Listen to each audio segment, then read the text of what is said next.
दोस्तों आज हम पढ़ने वाले class 10th UP board Hindi का गद्य खंड का वन शॉट। तो आइए दोस्तों इस पूरे गद्य खंड को हम वन शॉट में समझते हैं।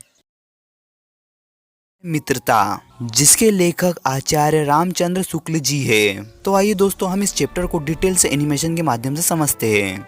जब कोई लड़का पहली बार घर से निकलकर अपनी जिंदगी बनाने लगता है तो अच्छे दोस्त चुनना सबसे मुश्किल काम होता है। अगर वह अकेला नहीं है तो उसकी पहचान बढ़ती है और कुछ लोगों से दोस्ती हो जाती है जो धीरे धीरे पक्की भी हो जाती है। लेकिन सही दोस्त चुनना जरूरी है क्योंकि संगत का असर हमारे स्वभाव और आदतों पर गहरा पड़ता है। जब हम नए होते हैं तो हमारा मन कोमल और सोच अधूरी होती है, जिसे मिट्टी का खिलौना जैसा चाहो वैसा रूप दे दो।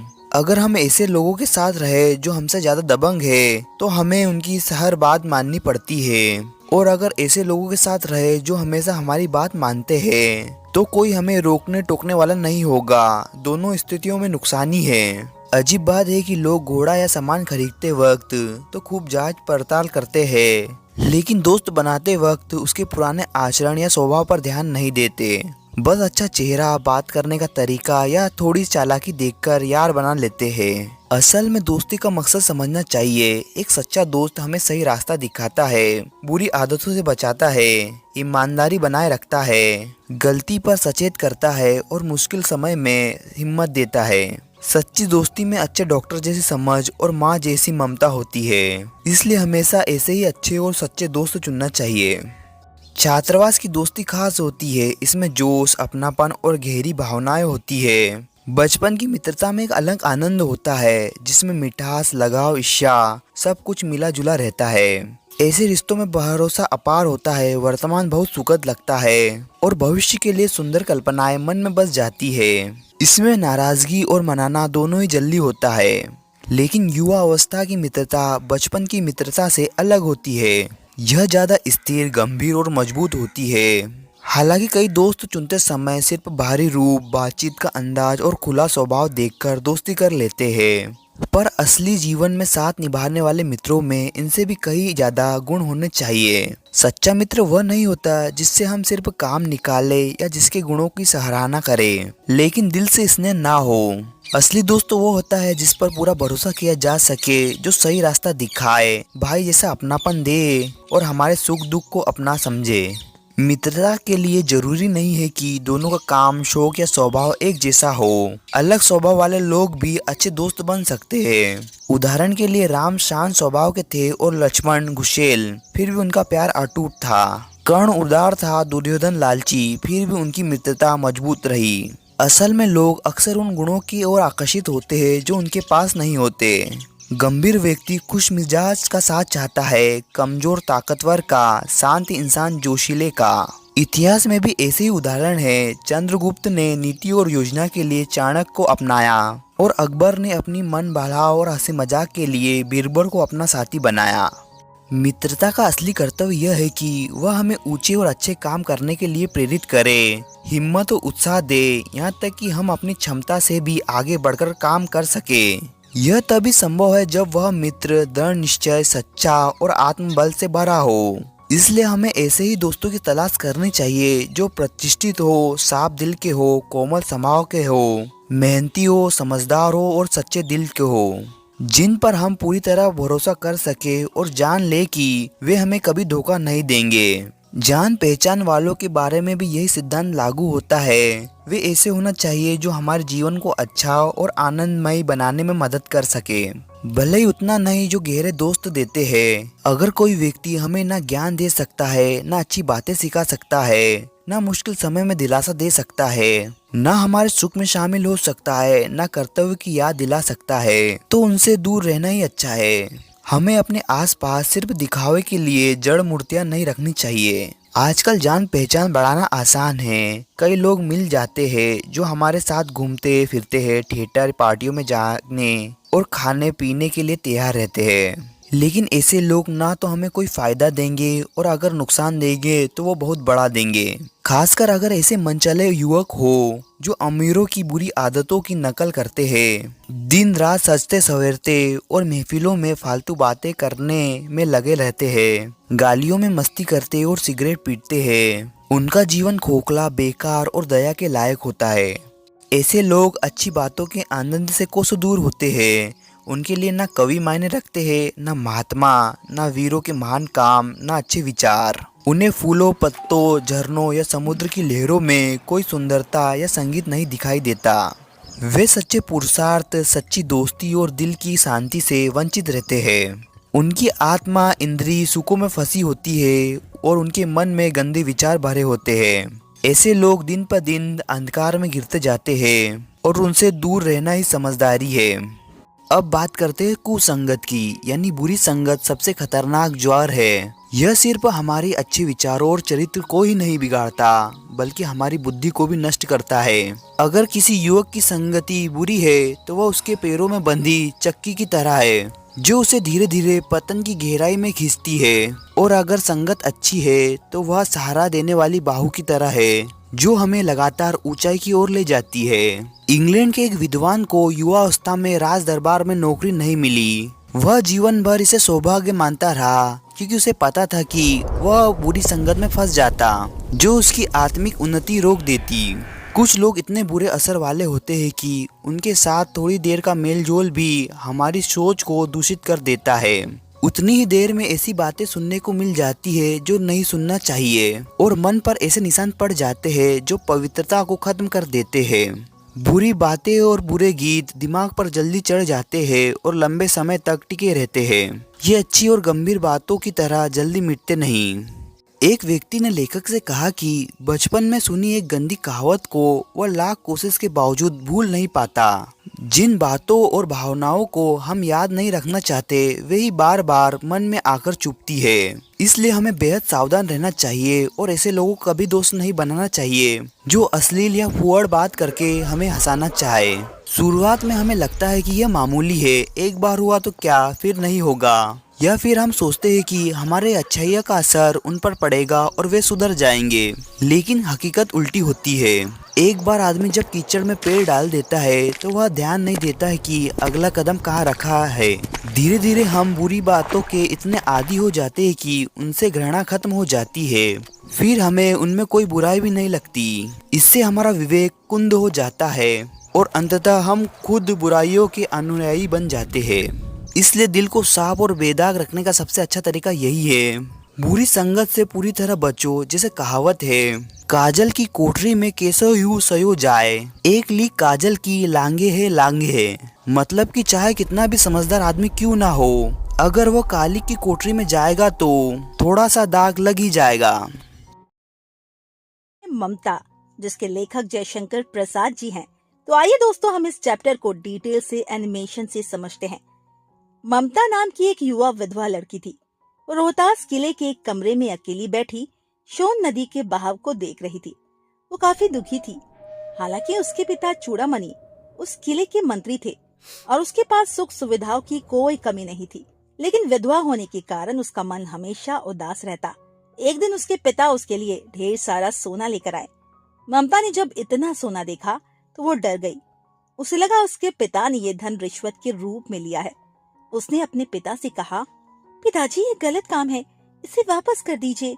हम ब्राह्मण हैं, हम गरीबी में जी लेंगे, लेकिन पाप की कमाई नहीं चाहिए।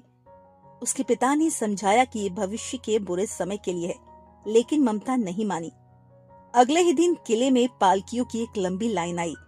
चूड़ामणि को शक हुआ, इनमें कुछ छिपा है। जब उन्होंने जांच करनी चाही तो पालकियों से पठान सैनिक निकले। उसी लड़ाई में ममता के पिता चूड़ामणि मारे गए और शेरशाह सूरी ने किले पर कब्जा कर लिया, लेकिन ममता वहां से भागने में सफल रही। समय बीत गया और ममता काशी के पास एक पुराने टूटे हुए बौद्ध मठ की झोपड़ी में रहती थी। एक रात जब वो पूजा कर रही थी, तब एक घायल और थका हुआ सैनिक उसकी झोपड़ी पर आया। वो प्यास से तड़प रहा था और उसने ममता से शरण मांगी। जब ममता को पता चला वो एक मुगल है तो वो ठिठक गई। उसे अपने पिता की मौत की याद आ गई, जिन्हें शेरशाह के सैनिकों ने मारा था। ममता के मन में घृणा पैदा हुई और उसने उसे वहां से जाने को कह दिया, लेकिन वो आदमी इतना कमजोर था कि वो वहीं गिर पड़ा। तब ममता ने सोचा, ये आदमी तो बस एक थका हुआ मुसाफिर है। उसने अपने मन से कहा, चाहे ये मेरा दुश्मन हो, लेकिन एक इंसान के नाते इसकी जान बचाना मेरा धर्म है। ममता ने उसे पानी पिलाया और अपनी झोपड़ी उसे दे दी ताकि वो सुरक्षित आराम कर सके, और वो खुद पूरी रात बाहर कड़ाके की ठंड में बैठी रही।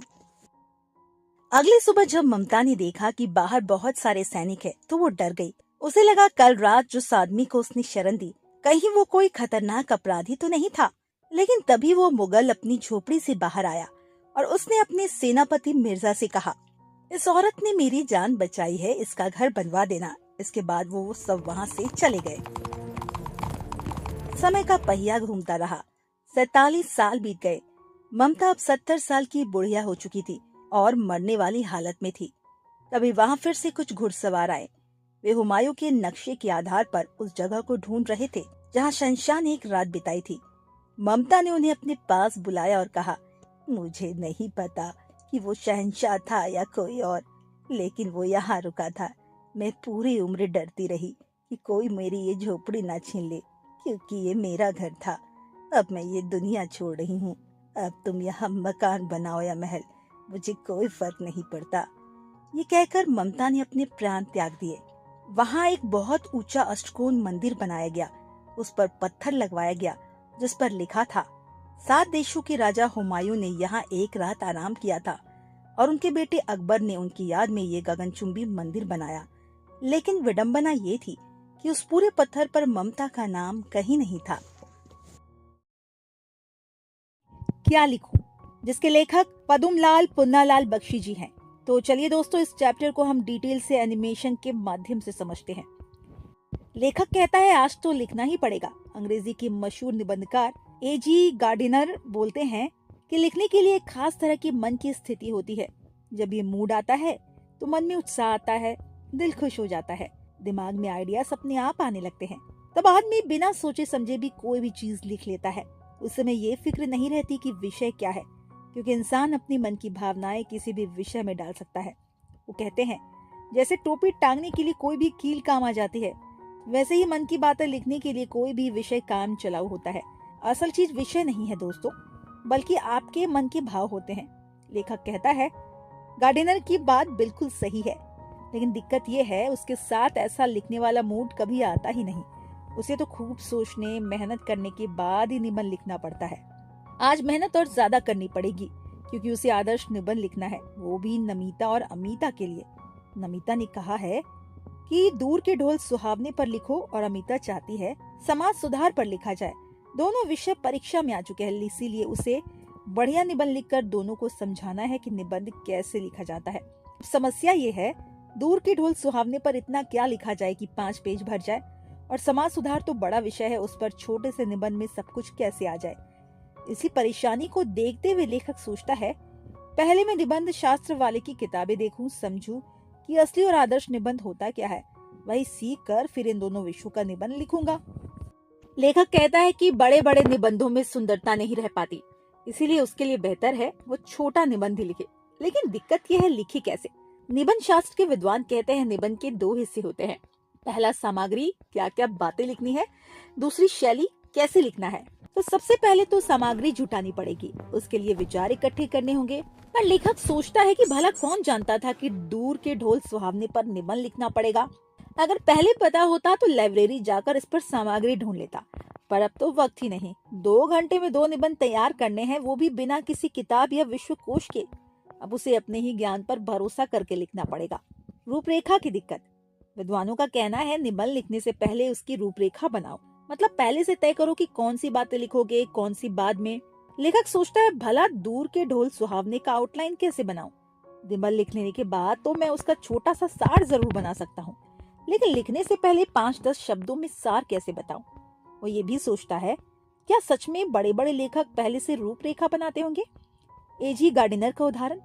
लेखक बताता है, गार्डिनर जैसे बड़े लेखक को भी अपने लेख का शीर्षक रखना ही सबसे मुश्किल लगता था। गार्डिनर लिखते हैं, मैं लेख लिख लेता हूँ, पर उसका नाम रखना अपने किसी दोस्त पर छोड़ देता हूँ। शेक्सपियर को नाटक लिखने में जितनी मेहनत नहीं लगी होगी, उससे ज्यादा नाटक का नाम तय करने में लगी होगी। इसी वजह से शेक्सपियर ने एक नाटक का नाम घबराहट में रख दिया, जैसा तुम चाहो, एज यू लाइक इट। इसीलिए लेखक कहता है, जब इतने बड़े लेखकों से नाम और रूपरेखा नहीं बनी, तो मैं कैसे बना लूं, मेरे बस की बात नहीं है। अब लेखक सोचता है उसकी शैली कैसी होनी चाहिए। विद्वान लोग कहते हैं निबंध की भाषा में प्रवाह यानी फ्लुएंसी होनी चाहिए, मतलब वाक्य छोटे हो, साफ हो और एक दूसरे से जुड़े हो। लेखक कहता है ये तो मैं कर सकता हूँ, छोटे छोटे वाक्य लिखना मेरे बस की बात है। लेकिन फिर एक परेशानी आ जाती है।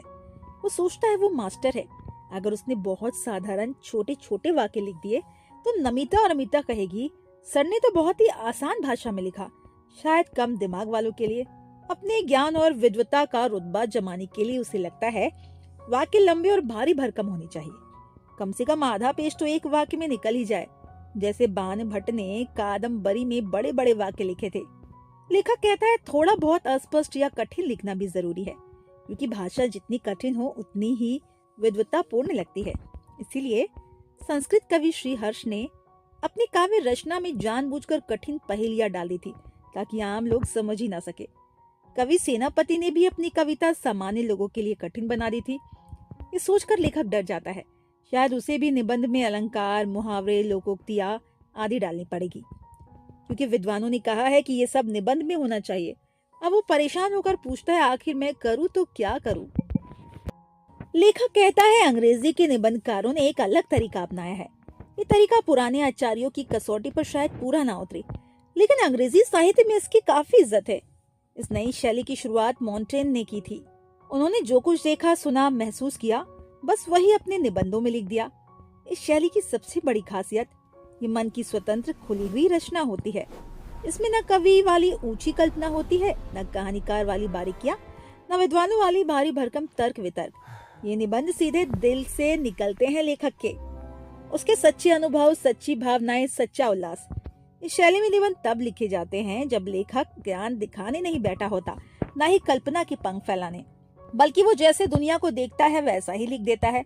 अब लेखक सोचता है मैं भी यही तरीका अपनाकर निबंध क्यों ना लिखूं, लेकिन समस्या ये है उसे एक नहीं 2 निबंध लिखने हैं। दूर के ढोल सुहावने क्यों लगते हैं? लेखक कहता है ढोल की आवाज दूर से इसीलिए अच्छी लगती है क्योंकि उसका तेज कर्कश हिस्सा हमारे कान तक नहीं पहुंचता। ढोल के पास बैठे लोगों के कान तो दुखने लगते हैं, लेकिन दूर नदी के किनारे बैठा कोई व्यक्ति वही आवाज बहुत मधुर समझता है। दूर बैठे व्यक्ति को ऐसा लगता है जैसे कहीं शादी हो रही है, घर में खुशियां हैं, कोई नई दुल्हन शर्माती हुई कोने में बैठी है और उसके मन में उत्साह, संकोच, खुशी, डर सब मिला जुला है। इन भावनाओं की कल्पना से ढोल की आवाज भी उसे मीठी अच्छी लगती है, यानी आवाज वही है पर पास वाले को शोर और दूर वाले को संगीत। जीवन में दूर की चीजें क्यों अच्छी लगती है? दोस्तों, युवा लोग जब अभी तक असली संघर्ष में नहीं उतरे होते तो उन्हें जीवन बहुत सुंदर लगता है, सपनों से भरा हुआ। बुजुर्ग जो अपनी जवानी और बचपन से काफी दूर आ चुके होते हैं, उन्हें अपना अतीत प्यारा लगता है। भविष्य युवा का सपना है, अतीत का सपना है, दोनों को वर्तमान पसंद नहीं आता। युवा चाहते हैं उनका सुनहरा भविष्य अभी आज में मिल जाए, बूढ़े चाहते हैं पुराना सुनहरा समय फिर वापस आ जाए। इसी वजह से युवा बदलाव के पक्ष में होते हैं और बूढ़े पुराने गौरव को बचाए रखना चाहते हैं। दोनों की खींचातानी से वर्तमान हमेशा परेशान और उलझन में रहता है और इसी कारण हर युग में सुधार की कोशिशें चलती रहती है। तो ये थी दोस्तों असल बात। लेखक कहता है इंसानों के इतिहास में ऐसा कोई समय ही नहीं आया जब सुधारों की जरूरत ना पड़ी हो। हर दौर में कुछ न कुछ गलतियों को ठीक करने वाला कोई न कोई सुधारक आता ही रहा है। भारत में बुद्ध, महावीर, नागार्जुन, शंकराचार्य, कबीर, नानक, राजा राम मोहन राय, स्वामी दयानंद, महात्मा गांधी, ये तो बस कुछ नाम है।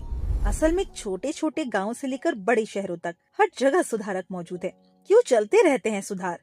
क्योंकि जीवन में नए नए काम, नए नए क्षेत्र पैदा होते रहते हैं। हर जमाने की अपनी अपनी गलतियां होती है और उन गलतियों को ठीक करने नए सुधार आते हैं। न दोषों का अंत है, न सुधारों का। भाई आज तो चीज सुधार कहलाती है, कुछ समय बाद वही दोष भी बन सकती है और फिर उस पर भी नया सुधार करना पड़ता है। इसीलिए जीवन को हमेशा आगे बढ़ने वाला माना गया है। साहित्य में भी यही होता है। आज हिंदी में जो लोग प्रगतिशील साहित्य बना रहे हैं, उन्हें लगता है हमारा साहित्य भविष्य में बहुत महान माना जाएगा, और वक्त बदलता है। आज का साहित्य भी कुछ साल बाद पुराना हो जाएगा। आज के युवा जो इसे बना रहे हैं, कुछ समय बाद जब बूढ़े होंगे तो इसी साहित्य को गौरव मानकर याद करेंगे और उनकी जगह नए युवा आ जाएंगे, वो फिर नया भविष्य सोचेंगे, नए सपने देखेंगे। अंत में वही बात, दूर के ढोल सुहावने। लेखक कहता है भविष्य युवाओं को अच्छा लगता है, अतीत बुजुर्गों को, और दोनों को वर्तमान पसंद नहीं आता। क्यों? क्योंकि दूर की चीजें हमेशा ज्यादा आकर्षक लगती है। यही दूर के ढोल सुहावने होते हैं का असली मतलब है। भारतीय संस्कृति, जिसके लेखक डॉक्टर राजेंद्र प्रसाद जी है।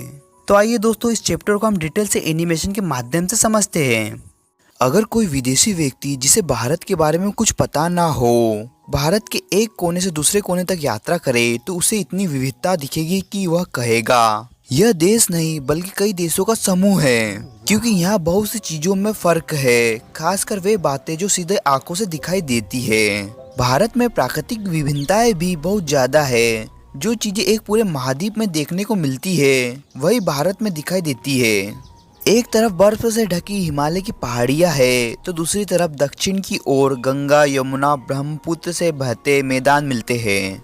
आगे चलकर विंध्य, अरावली, सतपुड़ा, सह्याद्री और नीलगिरी की पहाड़ियां और उनके बीच अलग अलग तरह के मैदान देखने को मिलते हैं।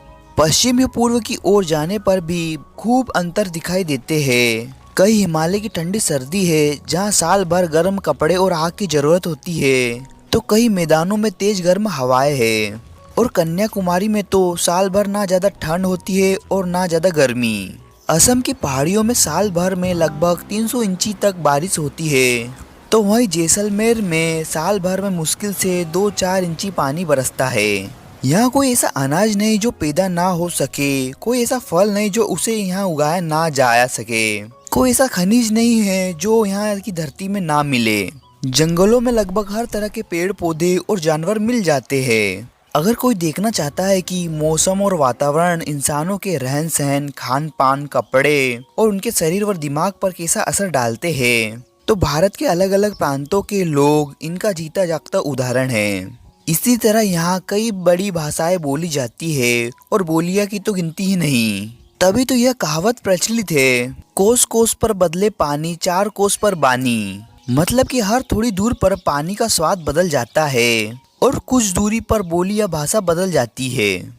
भारत में जैसे बहुत सी भाषाएं और बोलियां है, वैसे ही यहाँ अनेक धर्म और उनके अलग अलग संप्रदाय भी पाए जाते हैं। अगर कोई बाहरी व्यक्ति केवल ऊपर ऊपर से देखे तो उसे लगेगा कि भारत एक देश नहीं बल्कि कई देशों और जातियों का समूह है, क्योंकि उसे हर जगह विभिन्नता ही दिखाई देगी। लेकिन अगर गहराई से सोचे तो इन सब विभिन्नताओं के पीछे एक गहरी एकता छिपी हुई है।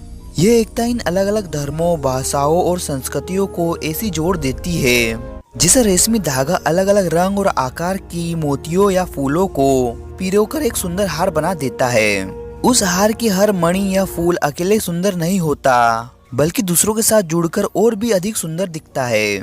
यह कोई कल्पना नहीं बल्कि ऐतिहासिक सच्चाई है। हजारों वर्षों से भारत अलग अलग नदियों की तरह अनेक संस्कृतियों, विचारों और परंपराओं का संगम बनकर एक विशाल समुद्र यानी भारतीय संस्कृति के रूप में विकसित हुआ है। इन नदियों का उद्गम अलग अलग हो सकता है, रास्ते अलग अलग हो सकते हैं और वे अलग अलग प्रदेशों में अलग अलग फूल उत्पन्न करती है, पर उनमें बहने वाला पानी ही एक ही जैसा निर्मल, शुद्ध और जीवनदायी है, जो अंत में मिलकर एक हो जाता है। आज हमें उसी शुद्ध और एकता के अमृत की तलाश है। हमारी इच्छा और प्रयास यही है कि यह अमर तत्व यानी कि भारतीय संस्कृति और एकता आगे भी बहते रहे और हमें वह ताकत देता रहे जिसने हजारों वर्षों की चुनौतियों के बावजूद हमारी पहचान और अस्तित्व को कायम रखा है और आगे भी रखेगा। जैसा कि कवि इकबाल ने कहा है, बाकी मगर है अब तक नमो निशान हमारा, कुछ बात है कि हस्ती मिटे नहीं हमारी, सदियों रहा है दुश्मन दौर हमारा। मतलब कि हमारा नाम और निशान यानी कि पहचान आज भी बाकी है। हमारी हस्ती इतनी आसानी से मिट नहीं सकती। सदियों से कई ताकतें और हालात हमारे दुश्मन बने रहे, फिर भी हम आज तक कायम हैं। भारत की संस्कृति का मूल स्रोत नैतिक और आध्यात्मिक चेतना है, जो अनादिकाल से पूरे देश में प्रवाहित हो रही है। कभी कभी ये चेतना मूर्त रूप में भी प्रकट हुई है। हमें सौभाग्य मिला कि हमने इसे सत्य और अहिंसा के रूप में महात्मा गांधी के जीवन में देखा। उन्होंने लोगों के टूटे हुए दिल में नई जान और आशा भर दी। सत्य और अहिंसा केवल भारत के लिए ही नहीं बल्कि आज पूरे मानव समाज के लिए जरूरी है। भारत ने लोकतंत्र को अपनाया, जहां व्यक्ति को स्वतंत्रता है कि वह अपना पूर्ण विकास कर सके, साथ ही समाज की एकता भी बनी रहे। लेकिन अक्सर व्यक्ति और समाज के बीच संघर्ष पैदा हो जाते हैं, क्योंकि एक की उन्नति कभी कभी दूसरों की उन्नति में बाधा बन जाती है। यह संघर्ष तभी खत्म हो सकता है जब सबका विकास अहिंसा के मार्ग से हो। भारत की संस्कृति और सभ्यता का आधार हमेशा से अहिंसा और त्याग से रहा है। अहिंसा का अर्थ है त्याग और हिंसा का दूसरा नाम है स्वार्थ। हमारी सभ्यता ने तो सुख भी त्याग से ही प्राप्त किया है। शास्त्रों में कहा गया है त्याग करके ही भोग करें। इसी अहिंसा और त्याग की भावना ने भारत को सक्षम बनाया कि वह अलग अलग विचारधाराओं, धर्मों और संप्रदायों को स्वतंत्रता से बढ़ने दे, भाषाओं को खुलकर विकसित होने दे, विभिन्न देशों और संस्कृतियों को अपने में आत्मसात करे और विदेशों से आए लोगों को प्रेम और सौहार्द से अपनाए। भारत ने कभी तलवार या जबरदस्ती से प्रभुत्व स्थापित नहीं किया, बल्कि दिलों को जीतकर किया। यही कारण है कि भारतीय संस्कृति का प्रभुत्व, जो चरित्र और चेतना का प्रभुत्व है, आज भी बना हुआ है, भले ही हम स्वयं कहीं कहीं इन चेतनाओं को भूले जा रहे हैं। आधुनिक वैज्ञानिक और औद्योगिक विकास का उपयोग हमें अपनी परंपरागत नैतिकताओं और संस्कृति के साथ जोड़कर करना चाहिए। इसके लिए दो बातें बहुत महत्वपूर्ण हैं। पहली, हमारी सृजनात्मक शक्ति और संस्कृति की मजबूती। भारत पर बार बार बड़े संकट आए, साम्राज्य बने और मिटे, विदेशी आक्रमण हुए, प्राकृतिक और मानवकृत आपदाएं आई। इसके बावजूद हमारी संस्कृति, जीवन और सृजनात्मक शक्ति कभी खत्म नहीं हुई। कठिन समय में भी भारत में महान विभूतियों को जन्म दिया। महात्मा गांधी कर्मठ धार्मिक और क्रांतिकारी नेता, रविन्द्रनाथ टैगोर मनीषी कवि, अरविंद और रमन महर्षि महान योगी और अनेक विद्वान तथा वैज्ञानिक जिन्हें दुनिया ने सम्मान दिया। जिन हालातों में कई प्रसिद्ध जातियां मिट गई, उनमें भारत न केवल बचा रहा बल्कि आध्यात्मिक और बौद्धिक गौरव बनाए रखा। इसका कारण है कि हमारी सामूहिक चेतना नैतिक आधार पर टिका है, जो पहाड़ से मजबूत, समुद्र से गहरी और आकाश से भी व्यापक है। दूसरा, सांस्कृतिक और नैतिक चेतना ही हमारी असली ताकत है। भारतीय संस्कृति और सामूहिक चेतना ही हमारे देश का प्राण है। यही नैतिक चेतना हमारे नगरों, गांवों, प्रांतों, जातियों और वर्गों को एक सूत्र में बांधती है। भले ही बाहरी रूप से बहुत विभिन्नता हो, परंतु एकता की यह डोर, यही चेतना है।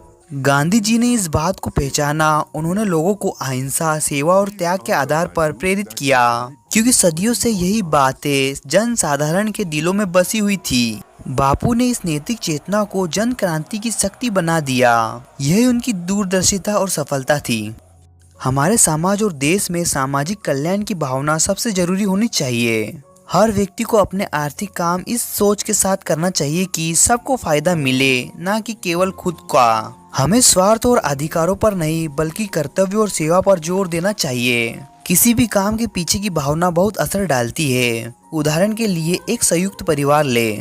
अगर हर सदस्य यह सोचकर काम करे कि सबको सुख पहुँचे, तो सब मिलकर कमाएंगे और सबको समान सुख मिलेगा और परिवार में कोई झगड़ा नहीं होगा। लेकिन अगर कोई केवल अपने सुख के लिए कमाएगा, तब भी कुल आमदनी वही रहेगी, पर आपसी झगड़े और संघर्ष जरूर होंगे। हमारी संस्कृति कहती है कि हमें पहला रास्ता अपनाना चाहिए। अगर दुनिया में संघर्ष मिटाना है, तो सबको यही भावना अपनानी होगी। जब तक ऐसा नहीं होगा, तब तक व्यक्ति या देश के बीच संघर्ष चलता ही रहेगा। आज विज्ञान ने इंसान को बहुत बड़ी शक्ति दी है, लेकिन यह शक्ति अगर स्वार्थ के लिए इस्तेमाल होगी तो यह नुकसान करेगी। इसलिए जरूरी है कि हमारे पास ऐसी व्यवस्था और साधन हो जो अहिंसा और त्याग की भावना को बढ़ाए और भोग विलास की इच्छा को दबाए। नैतिक नियंत्रण यानी कि अहिंसा और त्याग की चेतना के बिना शक्ति इंसान के लिए खतरनाक होती है। यही नैतिक चेतना शक्ति को सीमित कर सकती है और सही दिशा दे सकती है। आज के समय में यह सोचने की जरूरत है कि भारत की हर भाषाओं की सुंदर और आनंददायक किताबों का स्वाद देश के दूसरे हिस्सों के लोग कैसे ले सके। इसके लिए दो बातें सुझाई गई है। पहला, देवनागरी में प्रकाशन। हर भाषा की संस्थाएं अपनी किताबें देवनागरी लिपि में भी छपाए। इससे उत्तर भारत के लोग भी आसानी से उसका आनंद ले पाएंगे। कई भाषाओं में इतनी समानता है कि एक भाषा जानने वाला थोड़ी मेहनत से दूसरी भाषा की किताब समझ सकता है। दूसरा, अनुवाद और सांस्कृतिक संगम। एक संस्था बनाई जाए जो सभी भारतीय भाषाओं का अनुवाद और आदान प्रदान कराए। यही साहित्यकारों को प्रोत्साहित करेगी और अच्छे साहित्य के स्तर तय करने में मदद करेगी। साहित्य संस्कृत का एक रूप है। दूसरा रूप गान, नृत्य, चित्रकला, वास्तुकला और मूर्तिकला आदि में दिखता है। भारत ने अपनी एकता और संस्कृति को इन कलाओं और साहित्यों के जरिए हमेशा प्रदर्शित किया है। शाहजहां ने ताजमहल बनवाने के बाद लिखा था, गर फिरदौस बस रुए जमीनस्त हमिस्तो हमिस्तो हमिस्तो। मतलब कि अगर पृथ्वी पर स्वर्ग है तो यही है। यानी पृथ्वी पर स्वर्ग तभी होगा जब अहिंसा, सत्य और सेवा पूरे जीवन का आधार बन जाए। ऋष्या तू ना गई मेरे मन से, जिसके लेखक हैं रामधारी सिंह दिनकर जी। तो आइए दोस्तों, हम इस चैप्टर को डिटेल में एनिमेशन से समझते हैं। लेखक कहते हैं, मेरे घर के दाहिने एक वकील रहते हैं। बंदा खाने पीने का शौकीन है, दोस्तों को दावतें देता है, हर जगह एक्टिव रहता है, सभा सोसाइटी सब में हिस्सा लेता है। घर में बच्चे नौकर सब हैं, बीवी भी मीठी बोलने वाली। मतलब देखने में तो पूरा लाइफ सेट है। पर मजे की बात तो ये है, वो खुश नहीं है। अब तू बोलेगा, क्यों भाई, सब कुछ तो है उसके पास। तो सुन, उसके बगल में जो बीमा वाला रहता है ना, वो ज्यादा पैसे कमाता है, मोटर में घूमता है, थोड़ा दिखावा भी करता है। बस वकील साहब का कलेजा वहीं से जलने लगता है। हर वक्त सोचता रहता है, काश मेरे पास भी उसकी जैसी मोटर होती, उसकी जैसी आमदनी होती। अब यही तो जलन नाम की बीमारी है भाई, जो उसे ये लग जाती है वो अपनी चीजों से खुश नहीं रह पाता। उसके अपने पास जो है उसमें उसे मजा नहीं आता, पर दूसरों के पास जो है उसे देखकर दुखी होता रहता है। हर वक्त दूसरों से अपनी तुलना करता रहता है और जहाँ कमी दिखती है वहीं से उसका दिल जलने लगता है।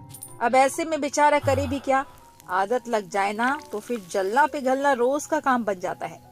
मतलब साफ है, ईर्ष्या इंसान का सुकून छीन लेती है, चाहे उसके पास सब कुछ क्यों ना हो।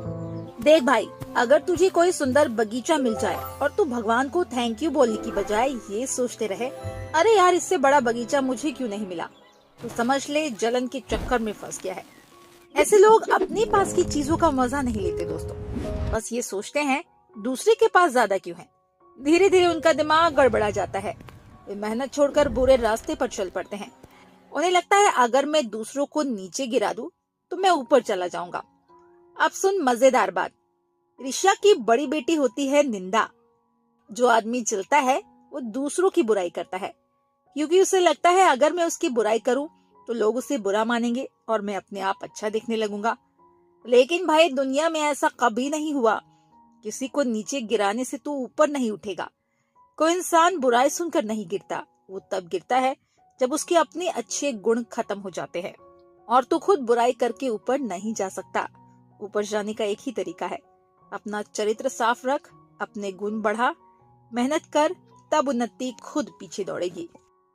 देखो, जलन का काम ही है जलाना, लेकिन सबसे पहले वो उसी बंदे को जलाती है जिसके अंदर पैदा होती है। मतलब जो दूसरों से जलता है, असल में वो खुद ही अंदर अंदर सड़ रहा होता है।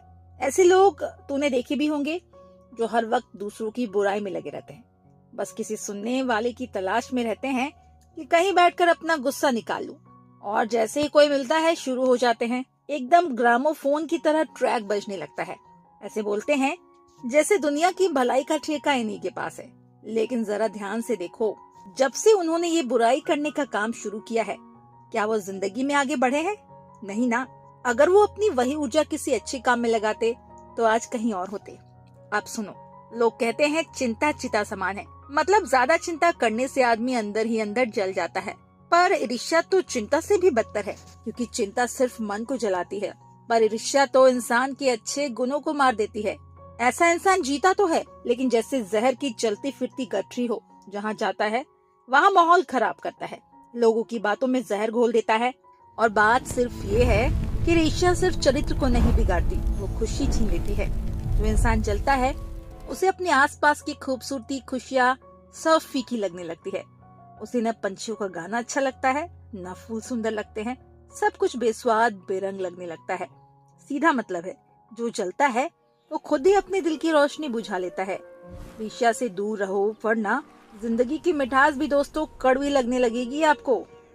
कुछ लोग दूसरों की निंदा करके मजे लेते हैं। उन्हें लगता है कि अरे मजा आ गया, उसे नीचे गिरा दिया। पर वो हंसी इंसान की नहीं, राक्षसों वाली हंसी होती है। ईर्ष्या ज्यादातर उन्हीं से होती है जो हमारे बराबर या आसपास होते हैं।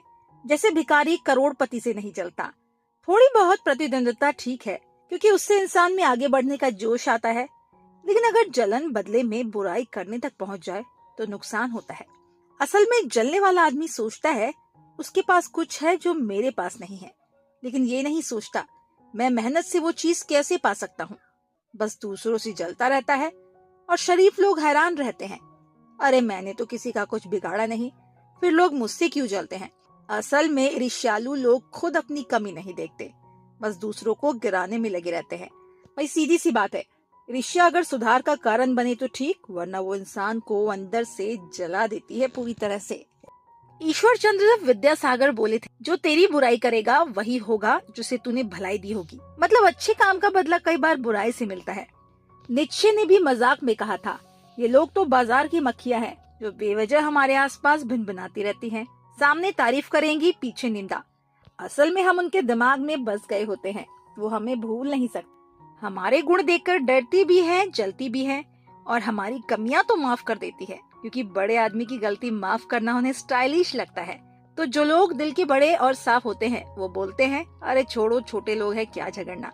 लेकिन जिनका दिल छोटा होता है वो हमेशा समझते हैं बड़ों लोगों की निंदा करना सही है, और जब तू उनसे अच्छा बर्ताव करेगा तो वो उल्टा समझेंगे ये दिखावा कर रहा है। मतलब साफ है, दुनिया में कुछ लोग हमेशा गलत समझेंगे, चाहे आप अच्छा ही क्यों ना करें।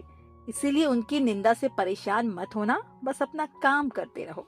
देखो, जब हम किसी की बुराई का जवाब नहीं देते ना, बस चुप रह जाते हैं, तो वो लोग ये समझते हैं, अरे वाह, इसे तो घमंड चढ़ गया है। मतलब अगर तू नीचे ना झुके और उनके लेवल पर ना उतरे तो उन्हें चुभता है। उन्हें तभी खुशी मिलेगी जब आप उनके जैसे छोटा सोचने लगे। अब नीत्शे ने इसका अनुभव लेकर कहा, इंसान के जो अच्छे गुण होते हैं वही दूसरों को सबसे ज्यादा जलाते हैं। मतलब लोग आपकी अच्छाई से भी परेशान हो जाते हैं। भाई सवाल उठता है, ऐसे जलने वालों से कैसे बचा जाए।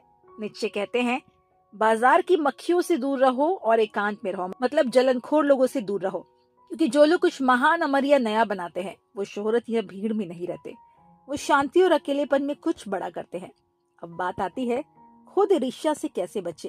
इसका इलाज है मानसिक अनुशासन। मतलब फालतू चीजों के बारे में सोचना छोड़ दो और ये समझो कि जो चीज आपके पास नहीं है उसे पाने का सही मेहनत तरीका क्या है। जिस दिन आप ये समझने लगेंगे कि मुझे क्या नहीं है से ज्यादा कैसे पाना है सोचना है, उसी दिन से आपकी ईर्ष्या खुद कम होने लगेगी। सीधी सी बात है, दूसरों से जलने की बजाय खुद को बेहतर बनाने में लग जाओ, ईर्ष्या अपने आप भाग जाएगी। में अजंता, जिसके लेखक भगवत शरण उपाध्याय जी है। तो आइए दोस्तों, इस चैप्टर को हम डिटेल से एनिमेशन के माध्यम से समझते हैं। इंसानों ने जिंदगी को मौत से बचाकर हमेशा के लिए यादगार बनाने की कोशिश की है। यही वजह है कि उसने पहाड़ तक काट डाले। उसने ये सोचा था कि उसकी अच्छाइयों की कहानी आने वाली पीढ़ियों तक कैसे पहुँचे। इसके लिए लोगों ने कई तरीके अपनाए।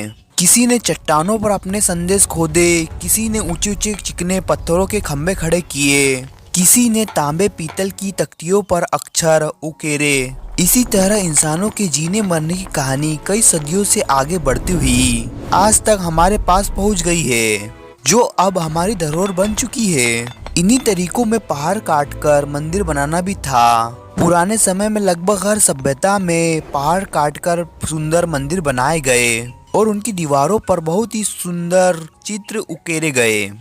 लगभग 2500 साल पहले ही हमारे देश में पहाड़ काटकर मंदिर और गुफाएं बनाने की रिवाज शुरू हो गई थी। अजंता की गुफाएं इसी तरह बनाई गई भारत की सबसे पुरानी गुफाओं में गिनी जाती है। एलोरा और एलिफेंटा की गुफाएं बाद के समय की है।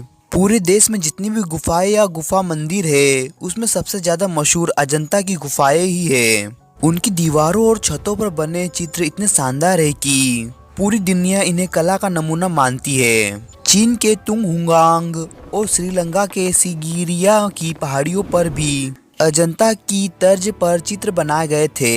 जब अजंता के चित्र विदेशों में इतने असर डाल सकते हैं, तो अपने देश के शहर गांव कैसे पीछे रहते। वाघ और सीतन व सल की गुफाएं भी अजंता की परंपरा से ही बनी है, जिनकी दीवारों पर जैसे प्यार और करुणा की पूरी दुनिया रची हुई है। जैसे संगत राशों यानी कि पत्थर तराशने वाले कारीगरों ने इन गुफाओं का सुंदर रूप दिया। वैसे ही चित्रकारों ने रंगों और रेखाओं से सुख दुख और दया की कहानियां लिख दी। मूर्तिकारों ने अपनी छेनी से अनगिनत सुंदर मूर्तियां उभार दी। अजंता पर तो जैसे प्रकृति ने भी अपना पूर्ण नूर लुटा दिया है। वहाँ की प्राकृतिक सुंदरता भी मन को मोह लेती है।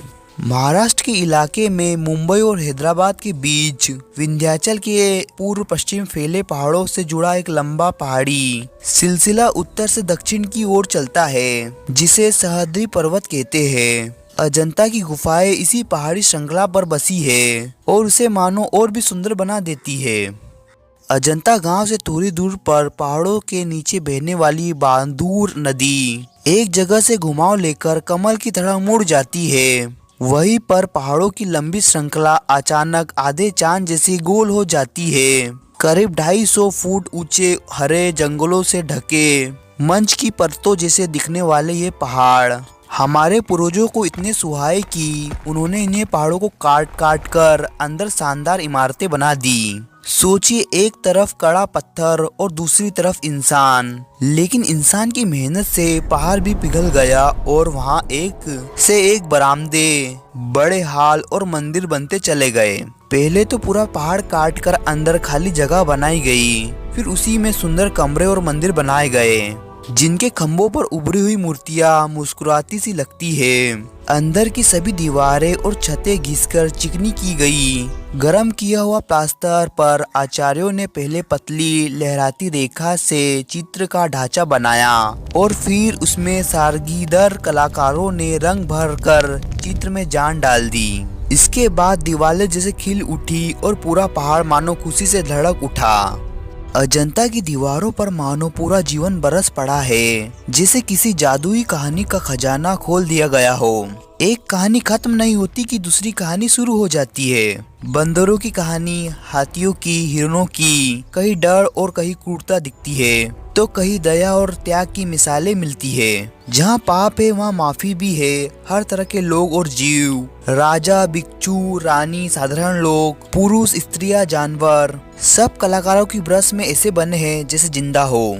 अजंता यह भी सिखाती है कि इंसानियत किस तरह हैवानियत को हरा देती है। बुद्ध का पूरा जीवन यहाँ कई रूपों में बहता है। जन्म से लेकर निवारण तक की कई बड़ी घटनाएं इतनी सुंदर तरीके से बनाई गई है कि देखने वाले बस देखते ही रह जाते हैं।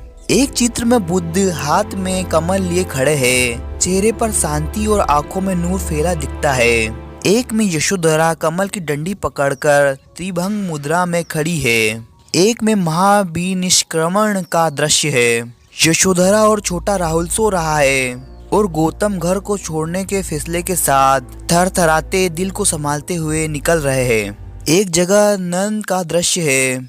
उसे उसकी पत्नी सुंदरी ने भेजा था कि बिना भिक्षा लिए लौटे हुए बुद्ध को वापस घर ले आए, पर किस्मत में तो नंद का भिक्षुक बनना ही था। वह बार बार भागने की कोशिश करता है और हर बार संग वाले उसे पकड़कर वापस ले आते हैं। एक और दृश्य है, यशोधरा अपने छोटे राहुल के साथ खड़ी है। बुद्ध आए हैं, पर पति की तरह नहीं, भिक्षुक की तरह। वे दहली पर अपना भिक्षा पात्र बढ़ा देते हैं। यशोधरा क्या दे, उसके पास अब क्या बचा है जब सिद्धार्थ ही यानी कि बुद्ध ही उससे दूर जा चुके हैं। सोना चांदी तो बुद्ध जैसे त्यागी के लिए मिट्टी समान है।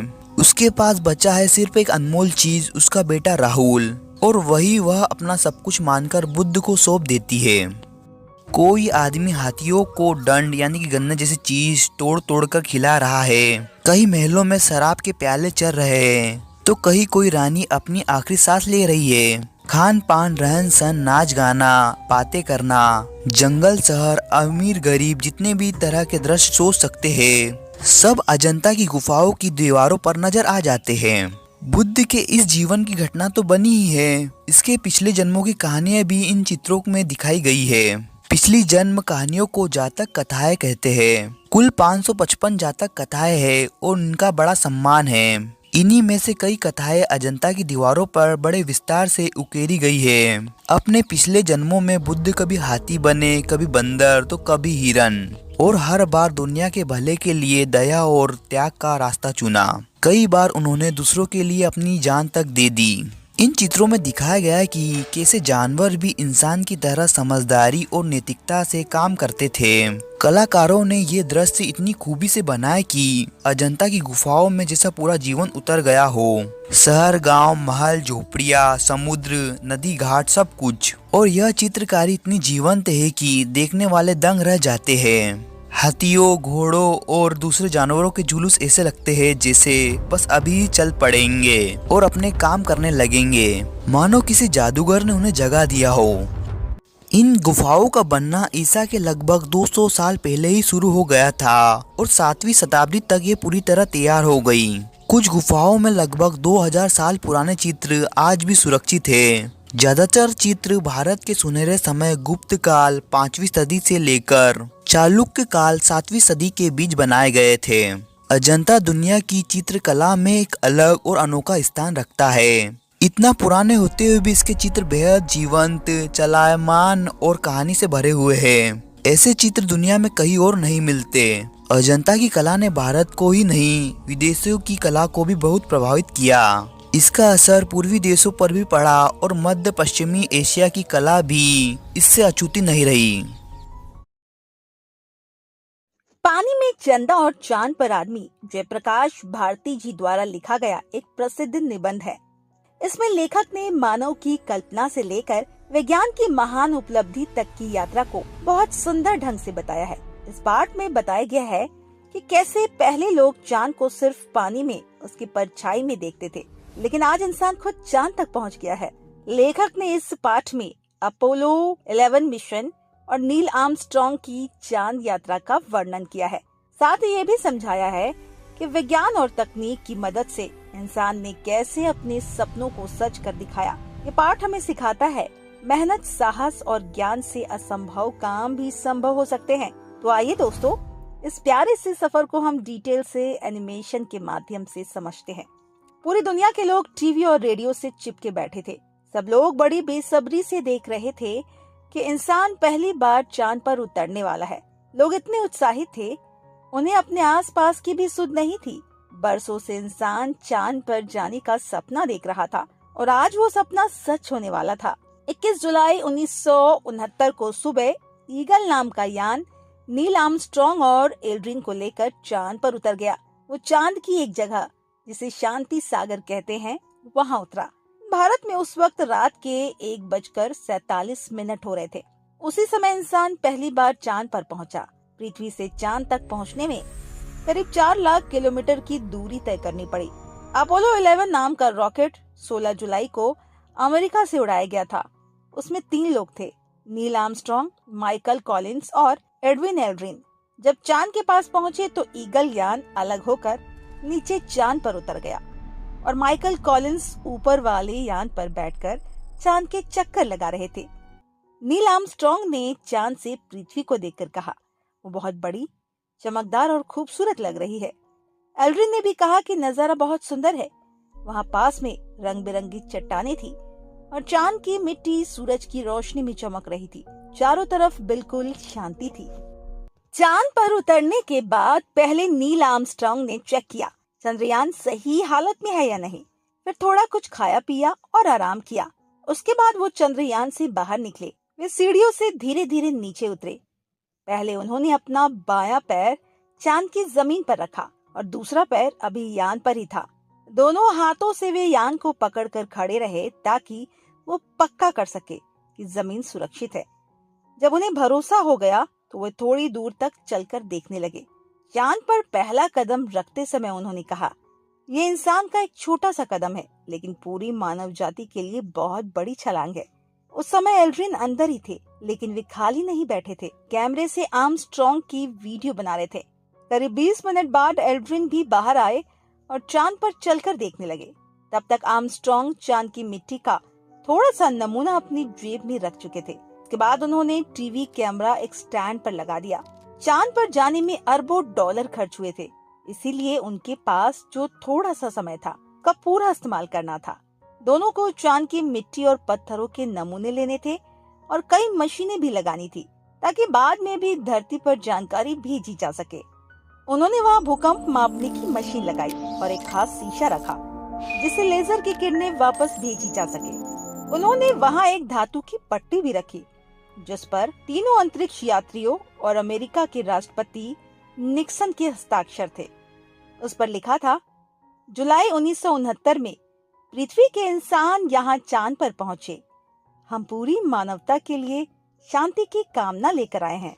दोनों अंतरिक्ष यात्रियों ने चांद पर अमेरिका का झंडा लगा दिया। चूँकि वहाँ हवा नहीं होती, इसीलिए झंडा ऐसा बनाया गया था कि वो अपने आप फैला हुआ दिखे। उन्होंने अलग अलग देशों के संदेशों की एक छोटी फिल्म भी वहाँ छोड़ दी। साथ ही कुछ अंतरिक्ष यात्रियों को मिले सम्मान के प्रतीक भी चांद पर रखे गए। इतना सारा काम करते करते दोनों थक जरूर गए थे, लेकिन वे बहुत खुश थे। पहले वो धीरे धीरे और संभल कर चल रहे थे, लेकिन थोड़ी देर बाद वे कंगारू की तरह उछल उछल कर चलने लगे। इंसान का चांद पर पहुंचना पहली बार था, फिर भी ये मिशन बहुत सफल रहा, जबकि हर पल खतरा था। चांद की जमीन पर पड़े इंसान के कदम इस बात की निशानी है कि विज्ञान और तकनीक में इंसान बहुत आगे बढ़ चुका है। जब इंसान ने पहली बार चांद की मिट्टी पर पैर रखा तो मानो सालों पुराने अंधविश्वास और कल्पनाएं टूट गई। कवियों का सुंदर चांद अब वैज्ञानिकों को एक सूना और बेजान पत्थर सा दिखने लगा। दुनिया के हर देश में चांद को लेकर कहानियां और कविताएं बनी हैं। किसी ने उसे रात का राजा कहा, किसी ने देवी, किसी ने उसे प्रेम का दूत माना, तो किसी ने बूढ़ा और बीमार समझ लिया। बच्चे चांद को खिलौना समझकर उसे पाने की जिद करते हैं। पहले बच्चों को चुप कराने के लिए पानी में चांद की परछाई दिखा दी जाती थी, लेकिन आज हालात बदल गए हैं। जैसे महादेवी वर्मा ने कहा, पहले पानी में चांद दिखाया जाता था, आज इंसान खुद चांद तक पहुंच गया है, जो कि हमारे लिए काफी गर्व की बात है। दोस्तों, इंसान का मन हमेशा से नई नई चीजें जानने के लिए बेचैन रहा है। जहाँ वो खुद नहीं पहुँच पाता था, वहाँ वो अपनी कल्पना से पहुँच जाता था। उसकी कहानियाँ और कल्पनाएं ही उसे आगे बढ़ने की ताकत देती रहे। अंतरिक्ष युग की शुरुआत 4 अक्टूबर 1957 को हुई, जब रूस ने पहला उपग्रह स्पुतनिक भेजा। इसके बाद यूरी गागरिन पहले इंसान बने जो अंतरिक्ष में गए। इसके ठीक 11 साल 9 महीने बाद इंसान चांद पर भी पहुंच गया। दिसंबर 1968 में अपोलो 8 के 3 अंतरिक्ष यात्री पहली बार चांद के पास तक पहुंचे। इसके बाद रूस और अमेरिका ने कई अंतरिक्ष यान भेजे, कुछ इंसानों के साथ और कुछ बिना इंसानों के। इंसान ने अंतरिक्ष में जाकर ज्ञान से बाहर निकलकर तैरना भी शुरू कर दिया। यहाँ तक कि 2 यानों को आपस में जोड़ना और एक दूसरे में जाना भी संभव कर लिया गया। चांद पर जाने से पहले अपोलो 10 ने एक तरह से रिहर्सल की थी। वो चांद की कक्षा तक गया। एक यात्री ऊपर वाले यान में रहा और बाकी 2 चांद के बहुत पास, सिर्फ 9 मील तक दूर जाकर लौट गए। उन्होंने उतरने वाली जगह देखी और फोटो खींचे, फिर सुरक्षित धरती पर लौट आए। अब सवाल था, इंसान को चांद तक ले जाने वाला यान कैसा था? अपोलो यान को सैटर्न 5 नाम के बहुत ताकतवर रॉकेट से उड़ाया जाता था। यह दुनिया का सबसे शक्तिशाली रॉकेट था। इस यान के 3 हिस्से होते थे, जिन्हें मॉड्यूल कहा जाता है। कमांड मॉड्यूल ऐसा बनाया गया था दोस्तों कि जब वो वापस धरती पर आए तो धरती के वातावरण की तेज गर्मी और जोरदार दबाव को झेल सके। यही हिस्सा कंट्रोल रूम, सोने की जगह, खाना खाने की जगह और छोटा सा लैब सब कुछ था। अगर उड़ान के समय कोई खतरा हो जाए तो यात्री इस हिस्से को बाकी यान से अलग करके अपनी जान बचा सकते थे। इस कैप्सूल का वजन लगभग 5500 किलो था। इसके अंदर करीब उतनी ही जगह थी जितनी एक सामान्य कार में होती है, जहां तीनों यात्री अपने काम कर सकते थे। इसमें बैटरिया, छोटे रॉकेट, इंजन, खाने पीने का सामान, पानी, टॉयलेट की व्यवस्था और पैराशूट भी थे, ताकि यह सुरक्षित जमीन पर उतर सके। अंतरिक्ष यान का दूसरा हिस्सा था सर्विस मॉड्यूल। ये एक बड़े ट्रक जितना होता था। इसमें ईंधन भरा होता था, जिसे लाखों किलोमीटर की यात्रा की जा सके। इसमें ऑक्सीजन भी होती थी, ताकि तीनों यात्री 14 दिन तक सांस ले सके। जब यान को चांद की कक्षा में रोकना होता था, तो इसी के ताकतवर इंजन काम आते थे। चंद्रयान भी अपने आप में पूरा छोटा यान था। उसके 2 हिस्से थे। नीचे उतरने वाला हिस्सा और ऊपर उड़ने वाला हिस्सा। नीचे वाले भाग में ईंधन, ऑक्सीजन, पानी और ठंडा रखने की व्यवस्था थी। इसकी टांगे ऐसी थी कि चांद की उबड़ खाबड़ जमीन पर भी खड़ा रह सकता था। इसमें रेडियो, बैटरिया और एंटीना लगे थे ताकि धरती और मुख्य यान से बात होती रहे। जब चांद से वापस जाना होता था, ऊपर वाला हिस्सा उड़कर निकल जाता था और नीचे वाला हिस्सा वहीं चांद पर छोड़ दिया जाता था। नील आर्मस्ट्रॉन्ग और एल्ड्रिन चांद पर करीब 21 घंटे 36 मिनट रहे। चांद की मिट्टी पर उनके पैरों के निशान ऐसे थे जैसे खेत में हल चलाने के बाद बनते हैं। उन्होंने बहुत सारा महंगा सामान भी वहीं छोड़ दिया। इसके बाद दोनों ऊपर वाले हिस्से में बैठकर उड़ान भरे और चांद की कक्षा में घूम रहे मुख्य यान से जुड़ गए। वहाँ वे अपने साथी माइकल कॉलिंस से मिले। फिर चांद वाला यान अलग कर दिया गया और उसे वहीं छोड़ दिया गया। इसके बाद इंजन चलाकर तीनों धरती की तरफ लौट पड़े और आखिर में प्रशांत महासागर में उतरे। धरती पर आते ही उन्हें सीधे एक खास लैब में ले जाया गया। कई हफ्तों तक उन्हें किसी से मिलने नहीं दिया गया। डॉक्टर और वैज्ञानिक ये जांच कर रहे थे कि वे चांद से कोई खतरनाक कीटाणु तो नहीं लाए। चांद की मिट्टी और पत्थरों के नमूने अलग अलग देशों के वैज्ञानिकों को जांच के लिए दिए गए। अपोलो 11 की सफलता के बाद अमेरिका ने अपोलो 12 से फिर से यात्रियों को चांद पर भेजा। अपोलो 13 की उड़ान बीच में ही खराबी के कारण रोकनी पड़ी। आने वाले समय में चांद और दूसरे ग्रहों के लिए और भी उड़ानें होंगी। बिना इंसान वाले यान दूसरे ग्रहों पर भेजे जा रहे हैं। अंतरिक्ष में एक स्थायी स्टेशन बनाने की भी तैयारी चल रही है, जिससे ब्रह्मांड के रहस्यों को समझना आसान होगा। धरती इंसान के लिए झूली जैसी है, लेकिन इंसान हमेशा सिर्फ यही नहीं रहेगा। वो नई नई जगह खोजता रहेगा। वो कहाँ तक जाएगा ये कोई नहीं जानता। तो दोस्तों, वीडियो अच्छा लगे तो इस वीडियो को लाइक कीजिए और हमारा चैनल सब्सक्राइब कीजिए और अपने दोस्तों के साथ इस वीडियो को शेयर भी कर दीजिए। और अगला कौन सा टॉपिक कौन से वीडियो पर चाहिए ये भी हमें कमेंट्स करके बता दीजिए। अब मिलते हैं नेक्स्ट वीडियो में। Bye bye.